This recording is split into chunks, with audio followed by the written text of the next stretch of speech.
Hello friends, welcome back. आप सभी का स्वागत है हमारे इस न्यू ब्लॉग में, जहां हम बातें करते हैं घर परिवार पूजा पाठ एंड ऑल टॉपिक्स पे। तो जय माता दी फ्रेंड्स, राधे राधे। आज का विशेष टॉपिक है कि कलश स्थापना में हमें किन चीज़ों की ज़रूरत पड़ेगी। तो आज उसी टॉपिक पे बात करेंगे। तो सबसे पहले कलश स्थापना में हमें ज़रूरत पड़ेगी इस तरह से एक कलश की। आप इस तरह के कलश ले सकते हैं, या आप चाहें तो इस तरह का पीतल का कलश भी आप रख सकते हैं। तो जो भी आपके पास स्वेच्छा से मिल जाए, मतलब सुविधा अनुसार जो भी आपके पास मिल जाए। इसके अलावा आप चांदी का, सोने का, जो भी कलश आपके पास है वो आप रख सकते हैं। मैं ये मिट्टी का रखूंगी जस्ट बिकॉज मिट्टी कहते हैं बहुत शुद्ध मानी जाती है, तो मैं हमेशा से मिट्टी का ही पात्र रखती हूँ। इसके बाद हमें चाहिए इस तरह से एक पूर्ण पात्र, मतलब इसको कंप्लीट ढकने के लिए।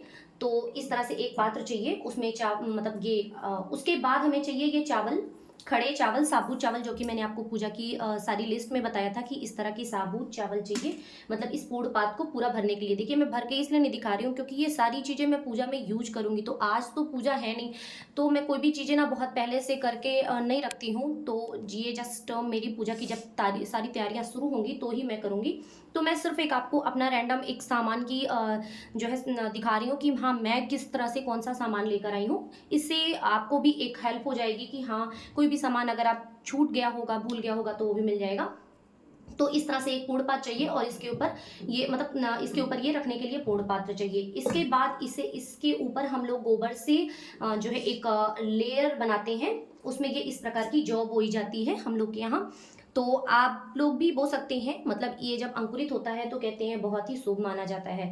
इसके बाद इसके ऊपर रखने के लिए, उस पूर्ण पात्र के ऊपर रखने के लिए इस तरह से एक नारियल चाहिए। तो नारियल हमेशा जटा वाली ही लें, जिसपे ये जटा लगी हो। पूरा कंप्लीट छिला हुआ ना लें। ये देखिए, इसमें भी थोड़ा सा लगा हुआ है, बहुत ज़्यादा जटा हो जाती है, इसलिए मैं थोड़ी कम जटा वाली ली हूँ।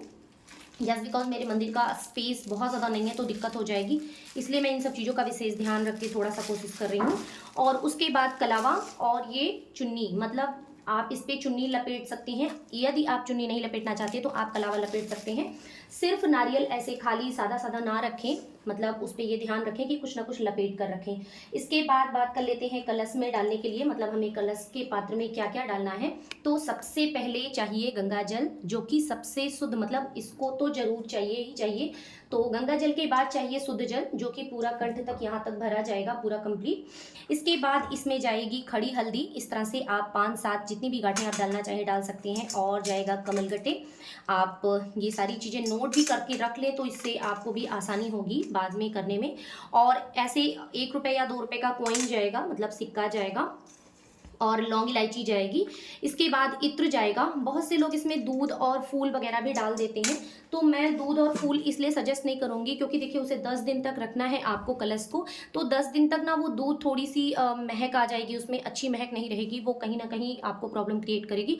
तो इस तरह से कोशिश करें कि फूल और दूध उसमें डालने के लिए अवॉइड करें। आप 1 दिन के लिए कलश रख रहे हैं तो आप डाल सकते हैं, लेकिन अगर आप 9 दिनों के लिए कलश रख रहे हैं तो उसमें दूध और फूल अवॉइड करें। आप ऊपर से दूध अर्पित कर सकते हैं माता को, फूल अर्पित कर सकते हैं, उसमें कोई दिक्कत नहीं है। इसके बाद इसके मुख पे लगाने के लिए इसलिए चाहिए, मतलब ये कलश पे के ऊपर रखने के लिए इस तरह से चाहिए आम की पल्लव। तो आप ये देखिए, बहुत से लोग अशोक की पत्तियां लगाते हैं। तो ये देखिए, ये कल आई थी अशोक की पत्ती, और इसका हाल देख लीजिए। तो 1 दिन में इसका हाल देख लीजिए कैसा हो गया है। तो आप खुद सोच सकते हैं, अनुमान लगा सकते हैं कि 9 दिन में इसका क्या हाल होगा। और ये आम की पत्तियां, तो आम की पत्ती ही विशेष होती है लगाने के लिए, सबसे अच्छी मानी जाती है। और उसे ना इस तरह से सब सारी ज्वाइंट, मतलब इस तरह से सारी ज्वाइंट में लगाएं। जैसे ये 7 पत्ती है, तो ये यहाँ से इसको तोड़कर इस तरह से इतना डाल दें। और इनके अगर आपके पास 7 नहीं है तो आप 5 लगा सकते हैं, मतलब शुभ संख्या में जो भी आप लगाना चाहें। तो इतने सामान आपको सिर्फ और सिर्फ कलश स्थापना में चाहिए। आशा करती हूँ आपको ये वीडियो पसंद आया होगा और सारी चीज़ें आपकी उपयोगी के लिए होंगी। तो thank you for watching. Goodbye friends, Radhe Radhe, जय श्री कृष्ण।